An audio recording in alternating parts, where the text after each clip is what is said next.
नमस्कार, नारी टीवी देख रहे हैं आप और मैं हूं आपके साथ अनुपमा खोपरे। आज हम बात करेंगे नोटिस निष्कासन कब होगा मंथन। जी हां, छत्तीसगढ़ कांग्रेस में निष्कासन और नोटिस का दौर चल रहा है। कांग्रेस ने बृहस्पति सिंह और विनय जायसवाल को प्राथमिक सदस्यता से 6 साल के लिए निष्कासित कर दिया है। बृहस्पति सिंह ने आरोप लगाया था कि कुमारी शैलजा और उप मुख्यमंत्री टीएस सिंहदेव कांग्रेस की हार के लिए जिम्मेदार हैं। उन्होंने इससे पहले भी कई मौके पर अलग अलग आरोप लगाए हैं। उनके साथ ही एक अन्य पूर्व विधायक विनय जायसवाल को भी निष्कासित कर दिया गया है। जायसवाल के निवास पर एक बैठक चल रही थी जिसमें कांग्रेस के 15 पूर्व विधायक भी जुटे थे। इन विधायकों का सवाल है कि वो कौन सी एजेंसी है जिसके कहने पर उनके विधानसभा टिकट काटे गए। विनय जायसवाल ने प्रभारी सचिव चंदन यादव पर पैसे लेने के आरोप लगाए थे, जिसके बाद उन्हें नोटिस दिया गया था। अब पूर्व मंत्री जयसिंह अग्रवाल को भी कारण बताओ नोटिस दिया गया है। जयसिंह अग्रवाल ने कहा था कि विधानसभा चुनाव में कांग्रेस एकजुट नहीं दिखी, मंत्रियों को पावर नहीं दी गई। कांग्रेस की ये बयानबाजी निरंतर जारी है। ऐसे समय में जब पार्टी को विधानसभा चुनाव की हार पर मंथन करके लोकसभा चुनाव की तैयारी में जुटना चाहिए, कांग्रेस के भीतर उठापटक चल रही है। इस उठापटक का कांग्रेस के भविष्य पर क्या असर होगा, क्या इसी पर चर्चा आज करने वाले हैं। और इस चर्चा के लिए हमारे साथ में वरिष्ठ पत्रकार भी जुड़ेंगे। आपको बता दें कि वरिष्ठ पत्रकार अवधेश मलिक और कौशल स्वर्णबेर हमारे साथ में जुड़े हुए हैं, जिनसे आज हम बातचीत करने वाले हैं। सबसे पहले मैं कौशल जी आपका ही रुख करूंगी। कहा जाता है राजनीति में कि मतभेद हो जाए तो चलता है, लेकिन मनभेद हो जाए तो कहीं ना कहीं ये पार्टी के लिए और साथ ही स्वयं नेता के लिए और सत्ता के लिए भी खतरनाक साबित होता है। जिस प्रकार की स्थिति फिलहाल कांग्रेस में चल रही है, उसे आप किस तरीके से देखते हैं? कांग्रेस में जब से विधानसभा चुनाव शुरू हुए हैं तब से लगातार आप देखेंगे कि विरोध के स्वर उभर रहे हैं। जब टिकट वितरण की बात हुई उस समय भी काफी विरोध हुए थे। उस विरोध को दबाने के लिए आप देखेंगे लगभग कांग्रेस पार्टी ने 50 से ज्यादा लोगों पर कार्रवाई की, जिसमें कई वरिष्ठ नेता भी शामिल थे। उसी प्रकार वो कार्रवाई का जो सिलसिला है लगातार सरकार जाने के बाद अभी तक चल रहा है। अभी आप देखेंगे कि जिस तरह की जो स्थिति है छत्तीसगढ़ में, क्योंकि विपक्ष की भूमिका में आ गई छत्तीसगढ़ में कांग्रेस, जो लगभग 71 सीटों के साथ पहले सत्ता में थी, अब पूरी तरह पराजय के बाद विपक्ष में है। ऐसे समय में पार्टी के जो कार्यकर्ता हैं, पार्टी के जो नेता हैं और जो लगातार सक्रिय रहे हैं 5 साल तक, उनको सहेजने के बजाय, उनको समझाने की बजाय, उनको पार्टी के जो रीति नीति है उसे समझाने की बजाय उन पर लगातार कार्रवाई की जा रही है। मुझे ऐसा लगता है कि जो संगठन के जो नेता हैं उनको इस पे एक बड़ा दिल दिखाना चाहिए कि जो भी बाहर से विरोध कर रहा है उनको एक सार्वजनिक बयानबाजी की बजाय उनको आप नोटिस जारी कर दे रहे हैं, उसके बाद आप सार्वजनिक प्रेस नोट भी जारी करेंगे, आपको सार्वजनिक बयानबाजी करेंगे तो कार्रवाई की जाएगी। मुझे ऐसा लगता है कि यदि आप संगठन के से जुड़े व्यक्ति हैं, संगठन में आपको महत्वपूर्ण पद मिला हुआ है, तो उनको आपको बुलाना चाहिए, पार्टी कार्यालय बुलाना चाहिए, उनसे बातचीत करनी चाहिए, उनसे एक सलाह मशवरा करना चाहिए कि हार जीत लगी रहती है, लेकिन जिस तरह की परिस्थितियां निर्मित हुई है उसको लेकर जो भी जिम्मेदार है उसके खिलाफ यदि आपको बात करनी है तो आप पार्टी फोरम में बात रखिए। लेकिन सार्वजनिक बयानबाजी जिस तरह होती है उसी तरह से पीसीसी की ओर से भी एक सार्वजनिक बयान जारी कर दिया जाता है कि यदि पार्टी के खिलाफ बोला जाएगा तो उनके खिलाफ कड़ी कार्रवाई। तो कहीं न कहीं ये दोनों के बीच टकराव की स्थिति दिख रही है। ऐसा लगता है कि संगठन और जो बाहर में जो नेता जो सत्ता से जुड़े हुए थे उनके बीच जो पटरी नहीं बैठने की जो सिलसिला पिछले 5 साल से चलता था वो लगातार जारी है। और अभी भी भीतर घात करने वालों की जो स्थिति थी वो सरकार को नुकसान पहुंचा, विपक्ष में बैठ गई। और अभी जो स्थिति है, मुझे ऐसा लगता है कि अब क्योंकि लोकसभा चुनाव के लिए भारतीय जनता पार्टी पूरी तरह से तैयारी कर चुकी है, लेकिन कांग्रेस अभी तक विपक्ष की भूमिका में आने की और दिख नहीं रही है, क्योंकि जिस तरह आप देखेंगे नेता प्रतिपक्ष को लेकर भी लगातार बातें चल रही है। तो यही वजह है कि लगातार कार्रवाई का सिलसिला जारी है। और जिन विधायकों को निलंबित किया गया है, जो वो कह रहे हैं कि हम दिल्ली जाकर अपनी बात रखेंगे, यानी कि ये विवाद अभी थमता हुआ नहीं दिखाई दे रहा, लगातार आगे बढ़ने की इसकी संभावना है। जी कौशल जी, लेकिन ये भी तो देखिए कि तमाम तीनों मंत्रियों के द्वारा, तीनों माफ कीजिएगा नेताओं के द्वारा इस प्रकार की बयानबाजी की जा रही है और पार्टी का ये नेतृत्व और ये महत्वपूर्ण अहम हिस्सा बन जाता है कि पार्टी उन्हें पहले सुने, उसके बाद में कार्रवाई की जाए।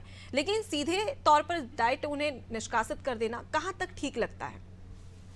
मैं वही कह रहा हूँ कि आप जो संगठन से जुड़े नेता है, 3-3 बार के मंत्री हैं, पूर्व में विधायक रह चुके हैं, संगठन से जुड़े हुए काम करते रहे हैं, यदि वो कोई बात सार्वजनिक रूप से करे तो उनको आप बुलाइए, बैठाइए। नोटिस सार्वजनिक देने के बजाय आप उनको गोपनीय तरीके से आप नोटिस देके बुलाइए और अपने साथ बात करिए। पार्टी में कई वरिष्ठ नेता हैं कांग्रेस में जो अभी किसी पद में नहीं है, जो लेकिन जो सीनियर नेता हैं, वो जो जूनियर नेता हैं, जो अभी के जो मंत्री हैं, उनको समझा सकते हैं, लेकिन उनको समझाने और समझने का अवसर ही नहीं मिल रहा। लगातार आप कार्रवाई कर रहे हैं। विधानसभा चुनाव से लेकर अब तक मुझे ऐसा लगता है लगभग 50 से 60 लोगों पर भारतीय कांग्रेस के नेताओं के ऊपर कार्रवाई की जा चुकी है।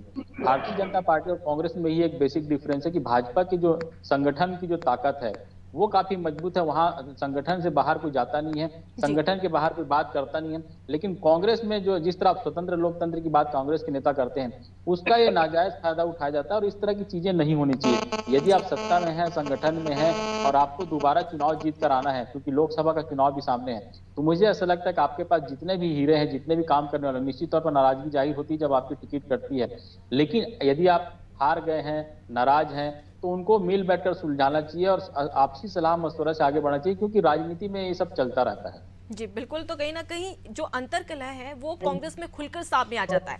बीजेपी की ये लीडरशिप को कहीं ना कहीं इसका सफल मिलता है कि जो इसकी लीडरशिप है वो इतनी परिपक्व है कि जब भी ऐसे छोटे मोटे नेता अगर किसी प्रकार की बातें करते हैं, किसी प्रकार की बयानबाजी करते हैं, तो उसे बीजेपी अंदर खाने ही दबा देती है। लेकिन कांग्रेस में अगर कोई छोटा कार्यकर्ता या पदाधिकारी या नेता भी है तो वो सामने आ जाता है खुलकर, उसका विरोध और विद्रोह दोनों ही सामने आ जाते हैं। ठीक है, अवधेश जी का रुख कर लूंगी, वो हमारे साथ में लगातार जुड़े हुए हैं। अवधेश जी, कांग्रेस फिलहाल चिंतन मंथन और विश्लेषण के दौर में अंतर्कलह से जूझ रही है। ऐसे में लोकसभा चुनाव में किस प्रकार का प्रभाव पड़ सकता है कांग्रेस पर? देखिए, संगठन में अगर बिखराव होता है तो उसका स्वाभाविक रूप से जो है तो जो प्रतिनिधि चुनाव लड़ने के लिए जाते हैं, उनके कॉन्फिडेंस, उनके मॉरलिटी, उनके जो है सो नेटवर्क सब प्रभावित होते हैं। और डेफिनेटली जो है सो आप इस प्रकार से बिकरिंग का स्टेटस जो जिस हिसाब से दिख रहा है, अगर वो कॉन्टिन्यूसली दिखता है ऐसा, तो जनता भी उसके प्रति जो है उतने आश्वस्त नहीं होती है कि जितना, क्योंकि जनता कहीं ना कहीं पार्टी की ओर देखती है। और कौशल जी जैसे कह रहे थे कि डेफिनेटली उनको समझाया जाना चाहिए, बुझाया जाए, लेकिन ये ऐसे लोग हैं मतलब कि जो लंबे समय से कांग्रेस की पार्टी की राजनीति करते आ रहे हैं और इनको कांग्रेस का इंटरनल सेटअप मालूम है, एक्सटर्नल सेटअप मालूम है, व्हिप का स्टेटस मालूम है, किस प्रकार से टिकट बढ़ती है वो मालूम है। उसके बाद भी वो व्यक्ति आके इस प्रकार के बयानबाजी अगर करता है तो डेफिनेटली वो कहीं ना कहीं उसके अंदर की फ्रस्ट्रेशन है वो बाहर निकल के आ रही है। और अगर अब देखिए, अब ऐसा है कि अभी जो है सो एक लंबा सा समय है, इवन की लोकसभा को अगर हम उस हिसाब से ध्यान न दें तो एक अगले असेंबली इलेक्शंस तक एक लंबा सा समय है। लेकिन अगर टारगेट है, जिस प्रकार से बीजेपी ने अपना टारगेट लोकसभा इलेक्शंस बना रखा है और कांग्रेस के भी टारगेट में अगर लोकसभा इलेक्शंस हैं, क्योंकि लोकसभा इलेक्शंस में देखा गया है कि कांग्रेस लगातार पिछड़ी है, चाहे वो सत्ता में रहे या सत्ता में ना रहे। आप पिछला रिकॉर्ड भी उठा के देख लीजिए तो बीजेपी ने ही ज्यादा। तो देखिए, जब भी संगठन आपका जो है सो काफी मजबूत होता है तो वैसी परिस्थिति में ये होता है कि आपकी एकता प्रदर्शित होती है एंड कॉन्फिडेंस का जो लेवल जो है वो दिखता है लोगों में। जैसे बीजेपी और कांग्रेस में देखेंगे तो बेसिक डिफरेंस है कि बीजेपी के अंदर जो व्हिप सिस्टम है, मतलब जिसको कहते हैं सोटा मारना या कोड़ा मारना, ऊपर से एक बार जो डिसाइड होके आ जाता है तो वो लंबे समय तक चलता है और उसके अगेंस्ट कोई नहीं जाता है। जबकि कांग्रेस में ऐसा नहीं होता है। कांग्रेस के अंदर जो इंटरनल डेमोक्रेसी है वो काफी ज्यादा है। इसलिए बीजेपी और कांग्रेस के जो प्रतिनिधि जब चुनाव लड़ते हैं तो ज्यादातर जो है जो बीजेपी के अंदर जो कैडर होते हैं या कार्यकर्ता होते हैं, उनको शुरू से ही आदत होती है कि एक लाइन में चलने की, तो वो एक ही लाइन में चलते हैं। कांग्रेस के अंदर इंटरनल डेमोक्रेसी के कारण बहुत सारे लोगों की अपेक्षाएं होती है, आकांक्षाएं होती है, वो एक्सप्रेस करते रहते हैं। तो कई बार क्या होता है, देखिए, टकराव या इंटरनल फाइटिंग दोनों पार्टियों के अंदर होती है। ऐसा नहीं है कि जो है सो कांग्रेस के अंदर होती है, भी कांग्रेस के अंदर की चीजें जो बाहर दिख जाती है, बीजेपी में नहीं दिखती है। पिछला इलेक्शन जब बीजेपी ने हारा था तो उस समय वो इंटरनल फाइटिंग अपने चरम पर चली गई थी और कार्यकर्ता जो काफी नाराज थे तो वो बाहर उठ के नहीं, वो अपने घरों में बैठ गए। कांग्रेस के साथ दिक्कत है कि इसमें जो है सो कार्यकर्ता बाहर उठ के ही आते हैं लेकिन लड़ाई लड़ते रहते हैं अपनी अंदरूनी। तो इसको ठीक किया जाना है और इसी को लेके राहुल गांधी लंबे समय से प्रयासरत थे। लेकिन देखिए, कांग्रेस का एक लंबा इतिहास भी है कि आजादी से पहले की ये पार्टी है, लगातार इस तो कोई भी पार्टी जब इतने लंबे समय तक चलती है तो उसके अपनी लिगेसी हो जाती है, उसके अपने इंटरेस्ट पॉइंट्स हो जाते हैं, उसमें बहुत सारे लोग ऐसे होते हैं, उनकी बहुत सारी आकांक्षाएं होती है। तो इन सब को फिर से रिवाइटलाइज करने के लिए जो है तो काफी मेहनत करने की जरूरत है।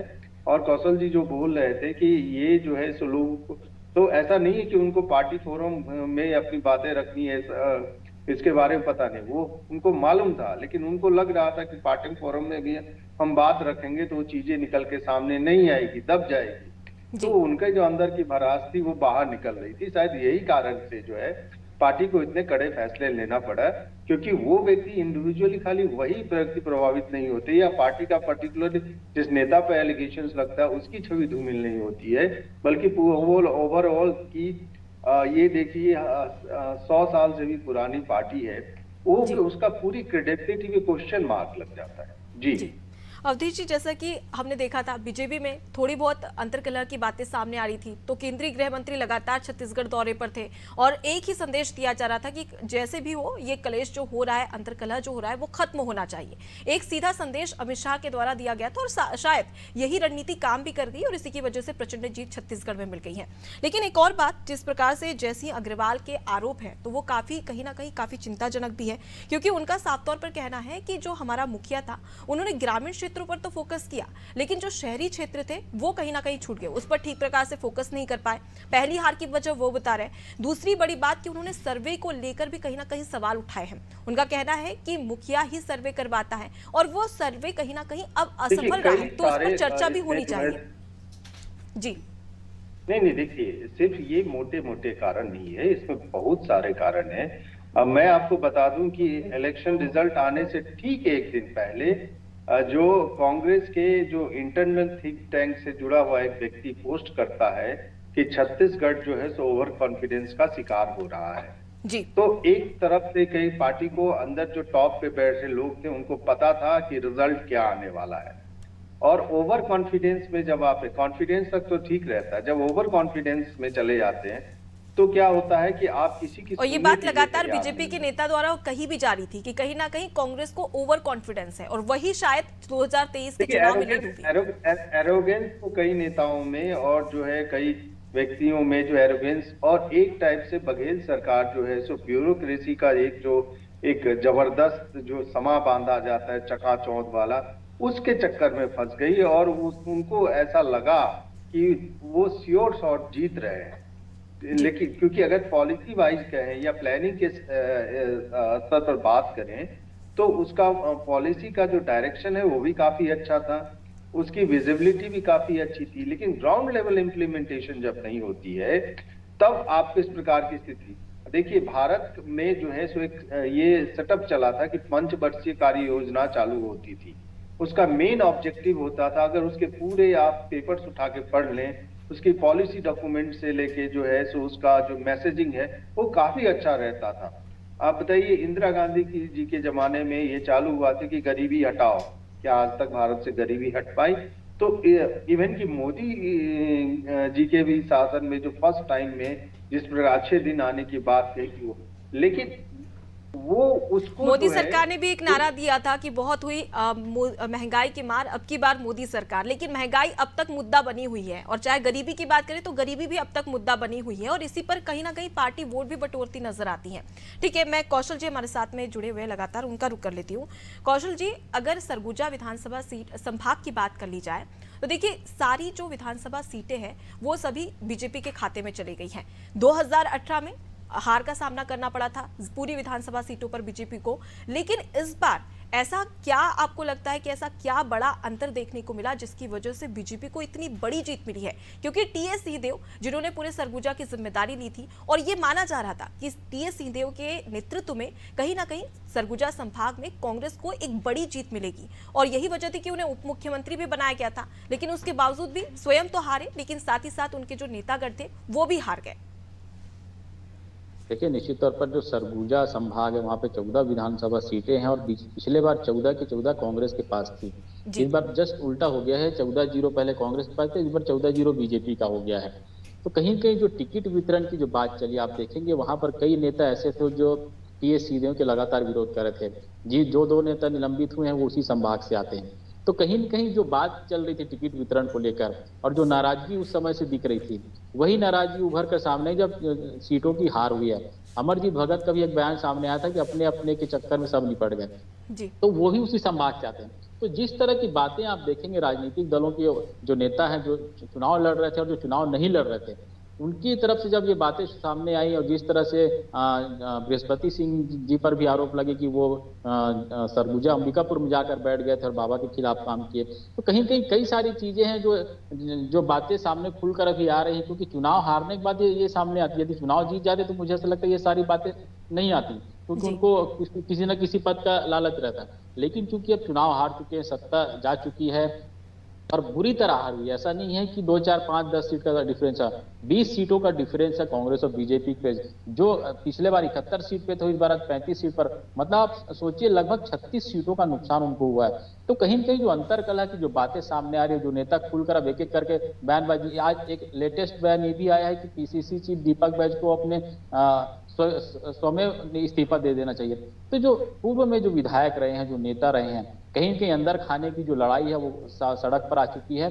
और सड़क पर इसलिए भी आ चुकी है क्योंकि लोकसभा का चुनाव है और पीसीसी चीफ को लेकर भी ये बातें होने लगी, क्या पीसीसी चीफ बदला जाएगा, और ये भी बातें होनी कि नेता प्रतिपक्ष पीछे बना जाएगा। तो दोनों ही पदों के लिए लड़ाई जारी है और यही वजह है कि जो सरगुजा संभाग से जो सभी के सभी नेता हार गए, वहां के जो दो नाम है जिनको निलंबित किया गया है, कल जो निलंबन की घटना हुई उसके पहले जो विनय जायसवाल है, उनके घर पर एक बैठक होती है जहां पर 10 पूर्व विधायक जुटते हैं और संगठन के कुछ नेता जुटते हैं और ये बात करते रहते हैं कि हमको विरोध करना है दिल्ली जाकर। लेकिन ये बात बाहर तक निकल आती है, वो बाहर निकल पाते बैठक से, उसके पहले उनके दोनों की निलंबन की खबरें आ गई। तो कहीं के पार्टी संगठन में ये सोच रहा है कि विरोध को जितना जल्दी हो सके दबाया जा सके, क्योंकि यदि एक पर कार्रवाई नहीं करेंगे तो दूसरा सिर उठाएगा और यही वजह है कि जो कार्रवाई की गई।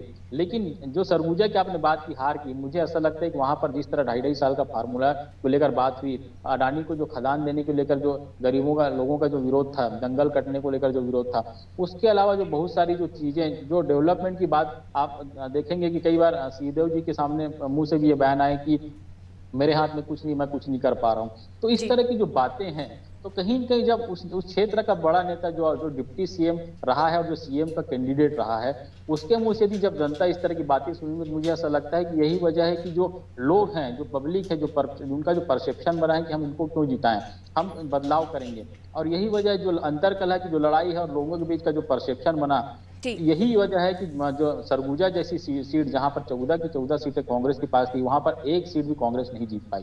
जी ठीक है, जैसा कि आपने बताया, लेकिन कौशल जी एक और बात की, जिस प्रकार से हार का सामना करना पड़ा है, ऐसे में टीएस सिंहदेव की पार्टी में तवज्जो कम हो जाएगी या फिर आने वाले समय में किस प्रकार की स्थिति टीएस सिंहदेव की देखने को मिलेगी?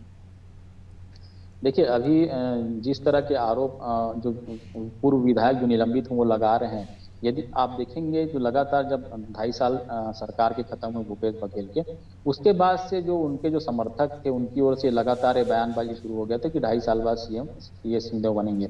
और आप देखेंगे इस बीच दिल्ली की दौड़ भी हुई, तो दिल्ली दौड़ को लेकर जो अस्थिरता पैदा हुई छत्तीसगढ़ में, लोगों के बीच जो परसेप्शन बना, आप देखेंगे कि 1 महीने तक पब्लिक के बीच में यही मैसेज था कि क्या सीएम बदल रहा है या सीएम वही रहेगा।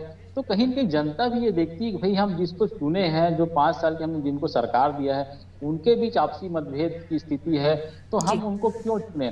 लगातार आप देखेंगे योजनाएं अच्छी थी, लोगों के जेब में पैसा जाता था, डायरेक्ट बेनिफिट स्कीम थी, छत्तीसगढ़ी संस्कृति को बढ़ावा दिया जा रहा था, छत्तीसगढ़ खेलकूद को बढ़ावा दिया, बहुत सारी ऐसी चीजें जो कांग्रेस ने किया। लेकिन पार्टी के जो अंदर तरह है उसके कारण मुझे लगता है कांग्रेस को हार का सामना करना पड़ा। और जहां तक सिंहदेव की बात है, निश्चित तौर पर वो ये कह चुके थे कि ये मेरा आखिरी चुनाव है, लेकिन जैसे ही चुनाव हारते हो फिर अपने बयान से पलटते हो, कहते हैं कि मुझे हार कर वापस। जी, तो कहीं ना कहीं एक बयानबाजी भी कांग्रेस में हार की एक बड़ी वजह मानी जा सकती है, क्योंकि जिस प्रकार से नेता मुखर होकर अपनी पार्टी के खिलाफ, अपने ही दिग्गजों के खिलाफ बयानबाजी करते हैं, वही उन्हें ले डूबती है।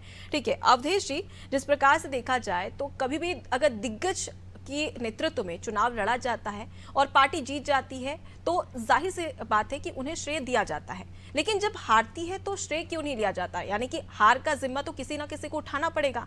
लेकिन यहाँ पर जो नेतागण हैं वो अपने ही दिग्गज नेताओं को आरोप लगा रहे कि इनकी वजह से हारे, लेकिन वो दिग्गज नेता अपनी हार की जिम्मेदारी नहीं ले रहे हैं।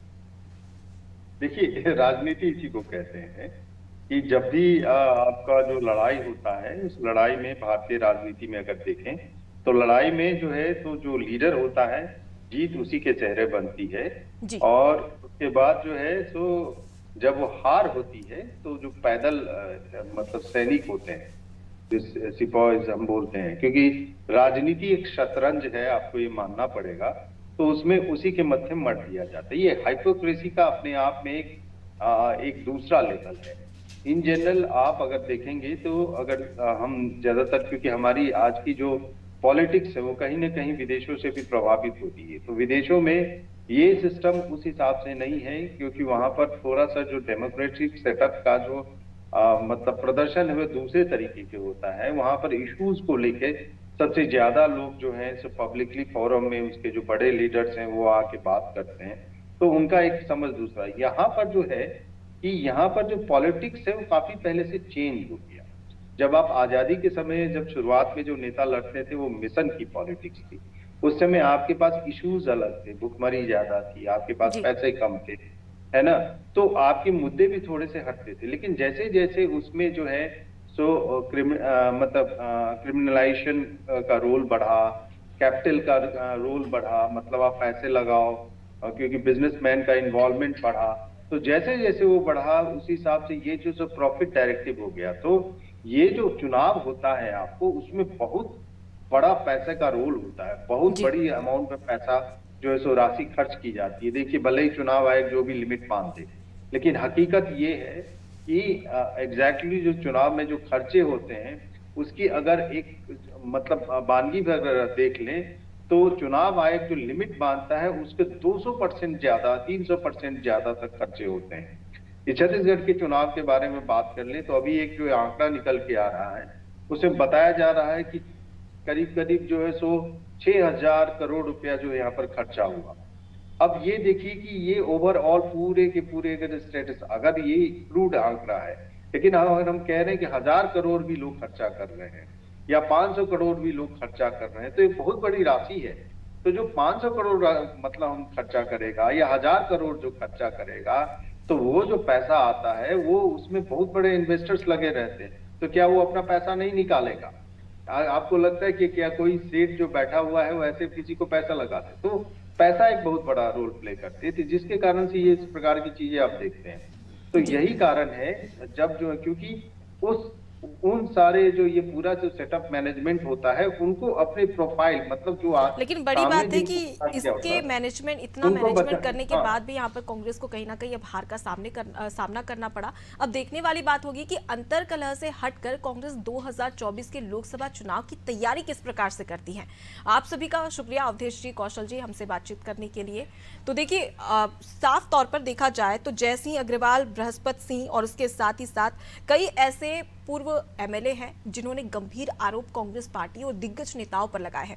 उनका साफ तौर पर कहना है कि कहीं ना कहीं हार की जिम्मेदारी दिग्गज नेताओं ने लेनी चाहिए, क्योंकि इनकी वजह से हार का सामना करना पड़ा है। लेकिन सवाल यही कि अभी सिर्फ 4 महीने बाकी है लोकसभा चुनाव को, उससे पहले ही कांग्रेस में इस प्रकार की स्थिति देखने को मिल रही है। तो आने वाले समय में ये अंतरकलह कहां तक बढ़ेगा और क्या 2024 में लोकसभा चुनाव में कांग्रेस कोई कमाल कर पाएगी या अंतरकलह से ही जूझती रहेगी?